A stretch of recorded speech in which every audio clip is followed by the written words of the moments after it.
푸니마을 규리팀 박도원입니다. 감사합니다. 벌써 제자반을 시작한 지 3년 안 되는 시간들이 흘렀는데요. 제자반을 하면서 주님께서 제 삶에 행하신 일들을 나누기를 원합니다. 먼저는 내적 치유를 통해서 가정의 회복을 허락해 주셨습니다. 내적 치유에 대한 부분을 배울 때에 강도사님께서 이렇게 설명을 해 주셨는데요. 어릴 적에 다쳐서 피가 난 부위에 모래를 덮고 그 위에 밴드를 붙였는데 당장은 피가 멎어 보였지만 그것을 하나하나 시간이 지나서도 계속해서 쓰라리고 진물이 나서 다시 살펴보니까 모래들이 상처에 박혀 있었고 그것을 하나하나 어머니께서 바늘로 빼주셨던 경험을 내적 치유의 비유로 말씀해 주셨습니다. 그리고 이 비유는 저에게 크게 와닿았습니다.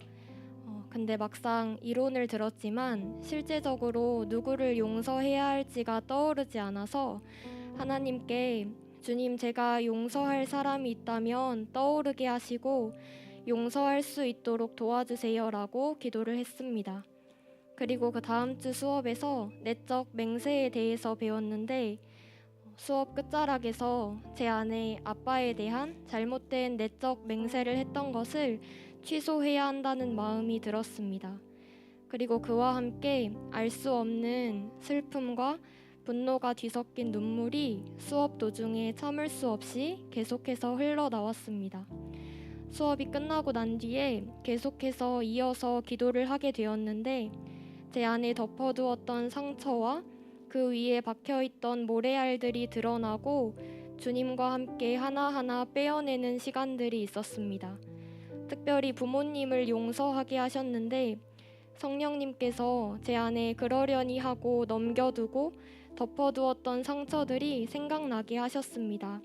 그것들이 떠오를 때마다 마음을 누군가 찌르는 것처럼 아팠고 저는 어떻게 기도해야 할 바를 모르겠다고 기도했습니다. 그때에 우리가 우리에게 죄 지은 자를 사하여 준 것 같이 우리 죄를 사하여 달라고 아버지께 구하라고 말씀하셨던 주님의 말씀이 떠올랐습니다. 저는 주님의 도우심을 의지하여 용서를 결정하고 선포하면서 저의 마음과 그 관계 가운데 예수님의 보혈을 덮으며 기도하였습니다.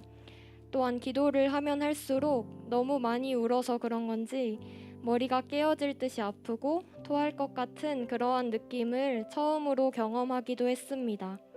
그 후에 계속해서 성령님을 초청하고 또 찬양을 틀어놓고 어떻게 잠들었는지 모르게 잠이 들었는데 그 다음날 아침에 일어났을 때 몸이 굉장히 가볍고 마음도 상쾌한 경험을 하게 되었습니다. 또한 주님께서 이 경험을 엄마와 나누게 하셨습니다. 대화를 하면서 전혀 기대하지 않았던 서로 용서를 구하고 또 용서를 하게 되는 화해하는 일들이 가정 안에서 풀어지게 되었습니다. 또 아빠는 신앙이 없으셔서 이 내용들을 나누지는 못했지만 제가 아빠를 용서하고 저의 마음이 변화되면서 아빠와도 왠지 모르게 서먹했던 관계가 회복되고 가정 안의 대화들도 많아지게 되었습니다. 우리의 기도를 도우시고 기도를 통해 신실하게 일하시는 주님을 찬양합니다. 두 번째로 저에게 제자반은 믿음의 실전편을 살아낼 수 있도록 영적인 근육들을 준비시켜 주셨던 시간인 것 같습니다. 사실 지금까지 살아오면서 저에게 고난이랄 것이 딱히 없었는데 올해 코로나 이후로 면역 체계가 무너지면서 화폐상 습진이라는 당황스러운 피부 질환이 저에게 찾아오게 되었습니다. 기도를 하면서 마음을 지키려고 애썼지만 약이 들지 않았고 전신으로 빠르게 퍼져가는 질병을 보면서 두려움과 우울감에 마음이 수도 없이 무너졌습니다. 간지러움도 점차 심해져서 새벽마다 깨어서 잠들 수 없는 그러한 어려움들도 있었습니다. 처절한 영적인, 육적인 전투 속에서 돌파 기도회와 영적 무장 집회가 시작되었습니다. 특별히 돌파 기도회의 본문이 예레미야 33장의 말씀이었는데 저 역시도 창살은 없지만 감옥과 같은 현실 속에서 내게 부르짖을 때에 응답하겠고 내가 알지 못하는 크고 은밀한 일들을 보이시겠다는 주님의 말씀이 간절하게 믿어졌던 것 같습니다. 돌파 기도회 때 부르짖는 기도를 통해서 제 안에 우울과 두려움이라는 감정의 영역이 돌파되었고 지고 있던 진리 싸움을 다시 싸워야겠다라는 마음이 들었습니다. 그 후로 실제적인 진리 싸움이 있었는데요. 첫 번째로는 하나님에 대해 의심하는 마음이었습니다. 저는 이 질병의 문제가 해결되기를 하나님께 간절히 기도했었지만 기도를 해도 달라지지 않고 오히려 더 악화되어가는 상황 속에서 하나님이 내 기도를 듣지 않으시는 걸까 하는 두려움이 있었습니다. 의심의 마음을 대적하며 기도할 때 주님께서는 이 말씀을 통해서 저에게 말씀해 주셨는데 마태복음 3장 12절에 손에 키를 들고 자기의 타작 마당을 정하게 하사 알곡은 모아 곳간에 들이고 쭉정이는 꺼지지 않는 불에 태우시리라는 말씀을 통해서 알곡도 쭉정이도 주님께서 모두 흔드신다는 것과 알곡의 올바른 반응은 하나님께로 더 가까이 나아가는 것이라는 감동을 주셨습니다. 그래서 이 질병은 저를 하나님께로 더 가까이 나아오게 도와주는 완벽한 하나님의 지혜이고 하나님의 도구라는 마음이 들었습니다. 두 번째로는 여전히 도사리고 있는 부정적인 감정과 싸우는 것이었습니다. 제가 원래는 벚꽃을 좋아했는데 이 질환이 수포가 터지며 꽃이 피어나듯이 피어나는 모습이 벚꽃과 좀 흡사합니다. 그래서 교회로 가는 길이었는데 풍성하게 피어난 벚꽃을 보면서 저의 상처들이 떠올랐고 큰 두려움의 감정이 다시금 저를 삼키려고 하였습니다. 그때에 하나님이 우리에게 주신 것은 두려워하는 마음이 아니요 오직 능력과 사랑과 절제하는 마음이라는 말씀이 떠올라서 이 말씀을 겨우겨우 주장하면서 교회로 갔습니다. 주님 앞에서 한참을 울고 난 뒤에 주님의 마음을 구했을 때 주님께서는 저에게 새로운 관점을 허락해 주셨습니다. 활짝 피었던 꽃이 지고 나면 열매를 맺게 된다라는 마음이었는데 주님이 주신 감동을 통해서 제 마음이 자유해지는 것을 경험하게 되었습니다. 또한 주님께서 행하실 일들과 주님께서 맺으실 열매들을 신뢰하고 기대하는 마음들로 변화시켜 주셨습니다.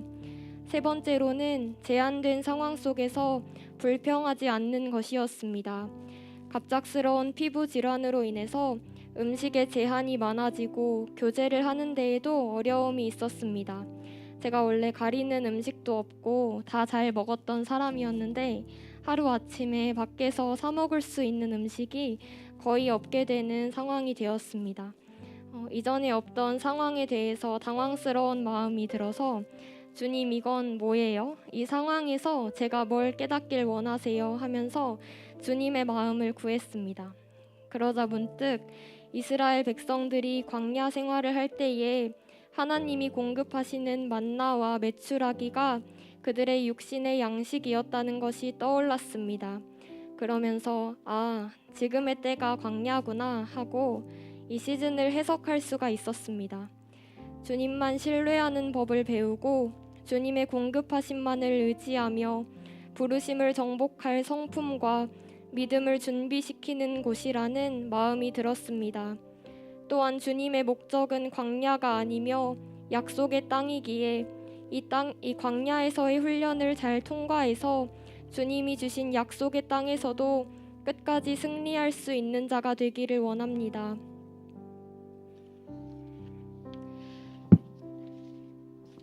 그리고 돌파 기도회와 영적 무장 집회 이후로 제 안에 감정의 영역들이 돌파되면서 병원에서도 많이 놀라실 정도로 육체의 질병이 빠르게 호전되고 있습니다. 그러나 육적으로나 영적으로 방심하지 않고 주님 안에서 승리할 때까지 계속해서 이 진리 전쟁을 싸워가기를 소망합니다. 우리에게 승리를 주시는 주님을 찬양합니다.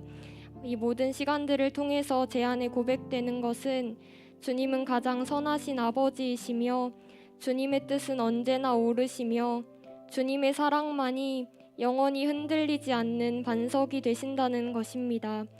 여전히 다양한 이슈들로 하나님의 마음과 의도를 바라보지 못하게 하는 공격들이 있습니다. 치열한 삶 가운데 주님을 끝까지 바라보며 이 믿음의 경주를 완주할 수 있기를 기도합니다. 마지막으로 이 말씀을 선포하면서 간증을 마치기를 원합니다. 요한일서 5장 4절에 무릇 하나님께로부터 난 자마다 세상을 이기느니라.